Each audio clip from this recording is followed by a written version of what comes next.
ಸಂದರ್ಭದಲ್ಲಿ ವಿಧಾನ ಪರಿಷತ್ನ ಸದಸ್ಯ ಹಾಗೆ ಕೆಒಯು ಒಂದು ಅಂತಾರಾಷ್ಟ್ರೀಯ ಒಲಿಂಪಿಕ್ನ ಅಧ್ಯಕ್ಷರು ಕೂಡ ಆಗಿರುವಂತಹ ಗೋವಿಂದರಾಜ್ ಅವರು ಮಾತನಾಡ್ತಾ ಇದ್ದಾರೆ. ಈ ಸಮಾರಂಭದಲ್ಲಿ ಸಿದ್ದರಾಮಯ್ಯನವರು ಕೂಡ ಇದ್ದಾರೆ, ಡಾಕ್ಟರ್ ಜಿ ಪರಮೇಶ್ವರ್ ಅವರು ಇದ್ದಾರೆ, ಅವರೆಲ್ಲರೂ ಕೂಡ ಭಾಗಿಯಾಗಿದ್ದಾರೆ. ಕರ್ನಾಟಕ ಒಲಿಂಪಿಕ್ ಸಂಸ್ಥೆಯ ಅಧ್ಯಕ್ಷರು ಡಾಕ್ಟರ್ ಕೆ ಗೋವಿಂದರಾಜ್ ಅವರು ಭಾಗಿಯಾಗಿದ್ದಾರೆ.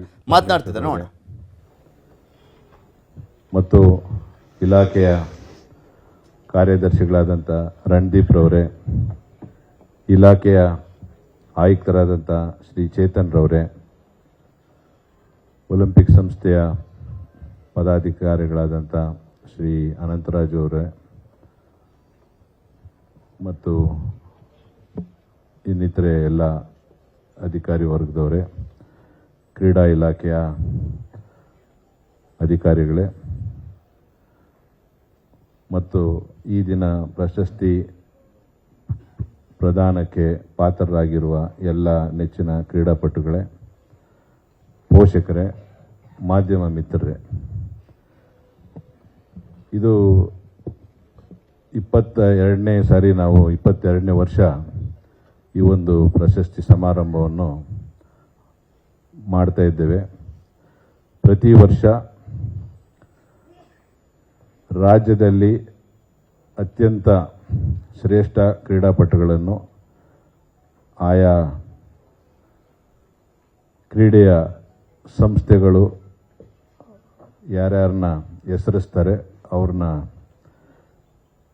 ಅದಕ್ಕೆ ಆದಂಥ ಒಂದು ಆಯ್ಕೆ ಸಮಿತಿ ಇದೆ. ಅರ್ಜುನ ಅವಾರ್ಡೀಸು ಮತ್ತು ಪದಾಧಿಕಾರಿಗಳು ಸೇರಿ ಅವ್ರನ್ನ ಸೆಲೆಕ್ಟ್ ಮಾಡ್ತಾರೆ. ಅದರಲ್ಲಿ ರಾಜ್ಯ ಮತ್ತು ರಾಷ್ಟ್ರ ಮಟ್ಟದಲ್ಲಿ ಯಾರು ಹೆಚ್ಚಿಗೆ ಪ್ರಶಸ್ತಿ ಪಡೆದಿರ್ತಾರೆ ಮತ್ತು ಅವರ ಒಂದು ಆಟದ ವೈಖರಿ, ಅವರ ಮೆರಿಟ್ನ ನೋಡಿ ಈ ಪ್ರಶಸ್ತಿ ಪ್ರದಾನ ಸಮಾರಂಭಕ್ಕೆ ಅವ್ರನ್ನ ಆಯ್ಕೆ ಮಾಡಲಾಗಿದೆ. ಇದ್ರ ಜೊತೆಗೆ ಎರಡು ಮಾತು ಹೇಳಬೇಕಾದ್ರೆ, ಇವತ್ತು ಕರ್ನಾಟಕ ಸರ್ಕಾರ, ಅದರಲ್ಲೂ ನಮ್ಮ ಮುಖ್ಯಮಂತ್ರಿಗಳು, ತಮಗೆಲ್ಲ ನಾನು ಸಾಕಷ್ಟು ಬಾರಿ ಹೇಳಿದ್ದೇನೆ, ಇಂಥದ್ದು ಕೊಟ್ಟಿಲ್ಲ ಅಂತ ಹೇಳಂಗಿಲ್ಲ, ಎಲ್ಲವನ್ನು ಕೊಟ್ಟಿದ್ದಾರೆ ಕ್ರೀಡಾಪಟುಗಳಿಗೆ. ಮುಖ್ಯವಾಗಿ ಉದ್ಯೋಗ ನಮ್ಮ ರಾಜ್ಯದಲ್ಲಿ ಕೊರತೆನೇ ಇಲ್ಲ. 2% ಉದ್ಯೋಗ ಎಲ್ಲ ಇಲಾಖೆಯಲ್ಲಿ ಮತ್ತು 3% ಪೊಲೀಸ್ ಮತ್ತು ಅರಣ್ಯ ಇಲಾಖೆಯಲ್ಲಿ 3% ಉದ್ಯೋಗವನ್ನು ಇಡೀ ರಾಷ್ಟ್ರದಲ್ಲಿ ನಮ್ಮ ರಾಜ್ಯ ಪ್ರಥಮ ಅಂತ ಹೇಳೋದಕ್ಕೆ ಇಷ್ಟಪಡ್ತೇನೆ. ಇದರ ಜೊತೆಗೆ ಕ್ರೀಡಾಪಟುಗಳಿಗೆ ಯಾವತ್ತೂ ಮೊನ್ನೆನೂ ಮಾನ್ಯ ಮುಖ್ಯಮಂತ್ರಿಗಳು ಮಿನಿ ಒಲಿಂಪಿಕ್ ಕ್ರೀಡಾಕೂಟದಲ್ಲಿ ಉದ್ಘಾಟನಾ ಸಮಾರಂಭದಲ್ಲಿ ಹೇಳಿದರು, ಕ್ರೀಡಾಪಟುಗಳಿಗೆ ಯಾವುದೇ ರೀತಿಯ ಕೊರತೆಯನ್ನು ಆಗದಂಗೆ ಸರ್ಕಾರ ನಿಮ್ಮ ಜೊತೆ ಇರ್ತದೆ ಅಂತೇಳಿ ಹೇಳಿದ್ದಾರೆ. ನಾನು ಅವರಿಗೆ ಆಭಾರಿಯಾಗಿದ್ದೇನೆ ಅಂತೇಳಿ ಮಾತನ್ನು ಹೇಳ್ತೇನೆ. ಅದರಲ್ಲೂ ಮಿನಿ ಒಲಿಂಪಿಕ್ಸ್ ಯಾತಕ್ಕೆ ಈ ಒಂದು ಅದನ್ನು ಮಾಡಿದ್ದು ಅಂದರೆ, catch them at the Young age ಅಂತೇಳಿ ಆ ವಯಸ್ಸಿನಲ್ಲಿ ನಾವು ಅವ್ರನ್ನ ಗುರುತಿಸಿ ಮುಂದೆ 10 ವರ್ಷಗಳಲ್ಲಿ ಅವರು ನಮ್ಮ ರಾಜ್ಯ ಮತ್ತು ರಾಷ್ಟ್ರ ಮಟ್ಟದಲ್ಲಿ ಒಲಿಂಪಿಕ್ಸ್ ಮತ್ತು ಏಷ್ಯನ್ ಕ್ರೀಡಾಕೂಟಗಳು ಭಾಗವಹಿಸಬೇಕು ಅನ್ನೋ ಉದ್ದೇಶದಿಂದ ಅದನ್ನು ಸ್ಥಾಪನೆ ಮಾಡಿರೋದು. ಭಾಳ ಅದ್ಧೂರಿಯಾಗಿ ನಡೀತು ಮತ್ತು ಅತ್ಯಂತ ವಿಜೃಂಭಣೆಯಿಂದ ನಡೆದು ಎಲ್ಲ 5,000 ಮಕ್ಕಳು ಭಾಳ ಖುಷಿಯಿಂದ ಅವರವ್ರ ಜಿಲ್ಲೆಗೆ ಹೋಗಿದ್ದಾರೆ. ಅದಕ್ಕೆ ನಾನು ಸರ್ಕಾರಕ್ಕೆ ನನ್ನ ತುಂಬು ಹೃದಯದ ಅಭಿನಂದನೆಗಳು ಸಲ್ಲಿಸ್ತೇನೆ. ಮಾನ್ಯ ಮುಖ್ಯಮಂತ್ರಿಗಳಿಗೆ 3 ಕೋಟಿ ರೂಪಾಯಿ ಅನುದಾನವನ್ನು ಬಜೆಟ್ನಲ್ಲಿ ಕೊಟ್ಟಿದ್ದರು ಮತ್ತು ಹಿರಿಯರ ಒಲಿಂಪಿಕ್ ಕ್ರೀಡಾಕೂಟಕ್ಕೆ 5 ಕೋಟಿ ರೂಪಾಯಿ ಕೊಟ್ಟಿದ್ದಾರೆ. ಅದು ಜನವರಿ ತಿಂಗಳಲ್ಲಿ ಮಂಗಳೂರು ಮತ್ತು ಉಡುಪಿ ಜಿಲ್ಲೆಗಳಲ್ಲಿ ನಡೆಯುವಂಥ ಒಂದು ಇದನ್ನು ಆಗಲೇ ಆಯೋಜಿಸೋದಕ್ಕೆ ಎಲ್ಲ ಪೂರ್ವಭಾವಿ ಸಿದ್ಧತೆಗಳು ನಡೆದಿದೆ. ಜೊತೆಗೆ ನಾನು ಮುಖ್ಯಮಂತ್ರಿಗಳಲ್ಲಿ ಒಂದು ಬೇಡಿಕೆ ಇಟ್ಟಿದ್ದೆ, ಮಿನಿ ಒಲಿಂಪಿಕ್ ಕ್ರೀಡಾಕೂಟದಲ್ಲಿ 10 ಮಾರ್ಕ್ಸ್ ಗ್ರೇಸ್ ಕೊಡಬೇಕು ಅಂತೇಳಿ ಯಾರು ರಾಜ್ಯ ಮಟ್ಟದಲ್ಲಿ ರಾಷ್ಟ್ರ ಮಟ್ಟದಲ್ಲಿ ಕೋಚಿಂಗ್ ಕ್ಲಾಸ್ಗೆ ಹೋಗಿರ್ತಾರೆ, ಅವರಿಗೆ ಕ್ಲಾಸಸ್ ಮಿಸ್ ಆಗಿರ್ತದೆ ಮತ್ತು ಎಕ್ಸಾಮಿನೇಷನ್ಸ್ ತೊಂದರೆ ಆಗಿರ್ತದೆ ಅಂತ ಹೇಳಿದಾಗ ಅವರು ಮುಂದಿನ ದಿನಗಳಲ್ಲಿ ಪರಿಶೀಲನೆ ಮಾಡಿ ತೀರ್ಮಾನ ಮಾಡ್ತೇವೆ ಅಂತೇಳಿ ಹೇಳಿದ್ದಾರೆ. ಅದ್ರ ಜೊತೆಗೆ 25% ಅಟೆಂಡೆನ್ಸ್ನೂ ನಾನು ಮನವಿ ಮಾಡಿದ್ದೇನೆ. ಯಾಕಂದರೆ ಭಾಳಷ್ಟು ಜನ ಮಕ್ಕಳು ಕ್ರೀಡೆಯಲ್ಲಿ ಹೋದಾಗ ಅವ್ರಿಗೆ ಕ್ಲಾಸ್ ಅಟೆಂಡ್ ಆಗೋದಕ್ಕೆ ಆಗಿರೋದಿಲ್ಲ. ಆವಾಗ ಅವ್ರಿಗೆ ಹೆಚ್ಚಿಗೆ ಗಮನ ಕೊಡೋಕ್ಕೂ ಆಗಿರೋದಿಲ್ಲ. ಅದಕ್ಕೋಸ್ಕರ ಎಲ್ಲ ಯೂನಿವರ್ಸಿಟಿಗಳಲ್ಲಿ ಪ್ರೈವೇಟ್ ಇರ್ಬೋದು, ಸರ್ಕಾರಿ ಇರ್ಬೋದು, ಪ್ರತಿಯೊಂದು ಶಾಲಾ ಕಾಲೇಜುಗಳಲ್ಲಿ ಇದನ್ನು ಜಾರಿ ಮಾಡಬೇಕಂತೇಳಿ ನಾನು ಮಾನ್ಯ ಮುಖ್ಯಮಂತ್ರಿಗಳಲ್ಲಿ ಮತ್ತೊಮ್ಮೆ ನಾನು ನಿಮ್ಮೆಲ್ಲರ ಪರವಾಗಿ ಬೇಡಿಕೆಯನ್ನು ಇಡ್ತಾ ಇದ್ದೇನೆ.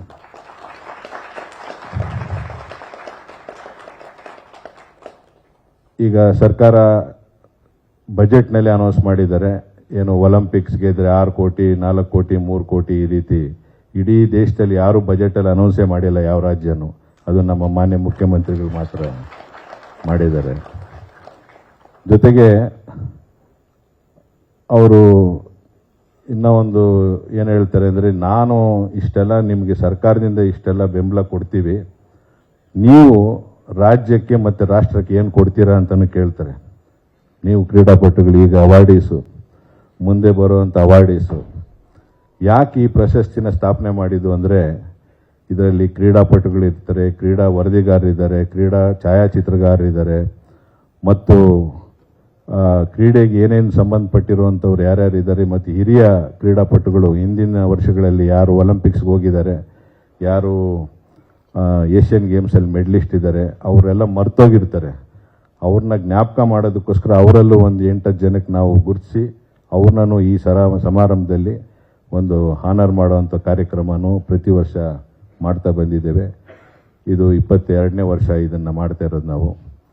ಮತ್ತು ನಾನು ಮಾನ್ಯ ಮುಖ್ಯಮಂತ್ರಿಗಳಲ್ಲಿ ಇನ್ನೂ ಹೆಚ್ಚಿನ ಬಜೆಟ್ನಲ್ಲಿ ಹೆಚ್ಚಿನ ಹಣ ಕೊಡಬೇಕು ಅಂತೇಳಿ ಮನವಿ ಮಾಡ್ತೀನಿ ನಿಮ್ಮೆಲ್ಲರ ಪರವಾಗಿ. ಅವರೇನು ನೋ ಅಂತ ಹೇಳೋದಿಲ್ಲ, ನೀವು ಎಷ್ಟು ಸಾಧ್ಯ ಆದರೆ ಅಷ್ಟೂ ಮಾಡ್ತೀನಿ ಅಂತೇಳಿ ಈಗಾಗಲೇ ಹೇಳಿದ್ದಾರೆ. ನಾನು ಸರ್ಕಾರದ ಎಲ್ಲ ಒಂದು ಬೆಂಬಲಕ್ಕೆ ನಾನು ಚಿರಋಣಿಯಾಗಿದ್ದೇನೆ ಅಂತೇಳಿ ಹೇಳ್ತೇನೆ. ಮತ್ತು ಮುಖ್ಯಮಂತ್ರಿಗಳಲ್ಲಿ ನಮ್ಮ ಗೃಹ ಸಚಿವರು, ಅವರು ಕ್ರೀಡಾಪಟು, ಅವರು ಸ್ಪ್ರಿಂಟರ್ ಆಗಿದ್ದರು, ತಮಗೆಲ್ಲ ಗೊತ್ತಿರಬಹುದು, ಗೊತ್ತಿಲ್ಲ. ಅವರು ಒಳ್ಳೆ ಅಥ್ಲೆಟ್ ಮತ್ತು ಅಥ್ಲೆಟಿಕ್ ಅಸೋಸಿಯೇಷನ್ ಅಧ್ಯಕ್ಷರು ಆಗಿದ್ದಾರೆ ಈಗ ಹಾಲಿ. ಅವರು ಮುಂದಿನ ವರ್ಷ ಮಿನಿ ಒಲಿಂಪಿಕ್ಸ್ನ ತುಮಕೂರಿನಲ್ಲಿ ನಡೆಸ್ಕೊಡ್ತೀನಿ ಅಂತೇಳಿ ಈಗಾಗಲೇ ಮೊನ್ನೆ ಅನೌನ್ಸ್ ಮಾಡಿದ್ದಾರೆ. ಪ್ರೈಸ್ ಡಿಸ್ಟ್ರಿಬ್ಯೂಷನ್ ಬಂದಾಗ ಅವರ ಕ್ರೀಡೆಗೆ ಸಾಕಷ್ಟು ಬೆಂಬಲ ಯಾವತ್ತೂ ಕೊಡ್ತಾ ಇದ್ದಾರೆ. ಅವ್ರು ಯಾವತ್ತೇ ನಾವು ಕ್ರೀಡಾ ವಿಚಾರದಲ್ಲಿ ಭೇಟಿ ಮಾಡಿದಾಗಲಿ ಮನವಿ ಮಾಡಿದಾಗಲಿ ಇಲ್ಲ ಅಂತ ಹೇಳಲೇ ಇಲ್ಲ. ಪ್ರತಿಯೊಂದು ಹೆಜ್ಜೆನಲ್ಲೂ ಅವರ ಬೆಂಬಲನೂ ಇದೆ ನಮಗೆ.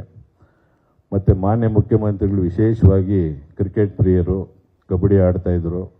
ಜೊತೆಗೆ ಅವರು ವರ್ಲ್ಡ್ ಕಪ್ ಫುಟ್ಬಾಲ್ ನಡೀಲಿ, ಹಾಕಿ ನಡೀಲಿ, ಆವತ್ತಿನ ದಿವಸ ಯಾವುದೇ ಮ್ಯಾಚ್ ಇದ್ರೂ ಕೂಡ ನೋಡಿಬಿಟ್ಟು ಲೇಟ್ ಆದರೂ ಕೂಡ ನೆಕ್ಸ್ಟ್ ಡೇ ಮ್ಯಾಚ್ ನೋಡ್ಬಿಟ್ಟು ಬಂದೆ ಅಂತ ಹೇಳ್ತಾರೆ ನಮಗೆ ನೆಕ್ಸ್ಟ್ ಡೇ. ಅದು ಅಷ್ಟೊಂದು ಕ್ರೀಡಾ ಆಸಕ್ತರು ಇದ್ದಾರೆ ಅವರು. ಅದರಿಂದ ಇವತ್ತು ಎಲ್ಲ ನಮ್ಮ ಕ್ರೀಡಾಪಟುಗಳಿಗೆ ಯಾವುದೇ ಒಂದು ತೊಂದರೆ ಇಲ್ಲ. ನೀವು ರಾಜ್ಯಕ್ಕೆ ಏನು ಮಾಡ್ತೀರ ಅನ್ನೋದು ಮತ್ತೊಮ್ಮೆ ನಾನು ಒತ್ತಿ ಹೇಳ್ತೇನೆ. ಮುಂದಿನ ದಿನಗಳಲ್ಲಿ ನೀವೆಲ್ಲನೂ ರಾಜ್ಯಕ್ಕೆ, ರಾಷ್ಟ್ರಕ್ಕೆ ಹೆಚ್ಚಿನ ಪದಕಗಳು ತರೋದು, ಮತ್ತು ನಿಮ್ಮ ಇದೇನು ಕ್ರೀಡೆ ಅಂದರೆ ನೀವೇನು ಬರೀ ಆಟ ಆಡಿದ್ರೆ ಮೆಡ್ಲು ಕೆಲಸ ಸಿಗೋದಲ್ಲ, ನಿಮ್ಮ ಆರೋಗ್ಯಕ್ಕೂ ಇದು ಒಳ್ಳೆಯದು.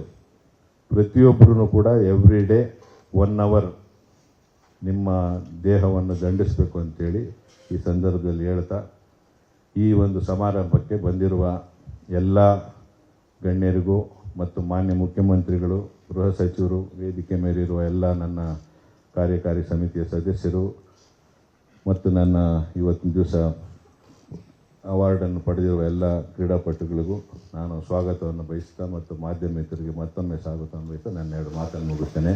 ಜೈ ಹಿಂದ್, ಜೈ ಕರ್ನಾಟಕ.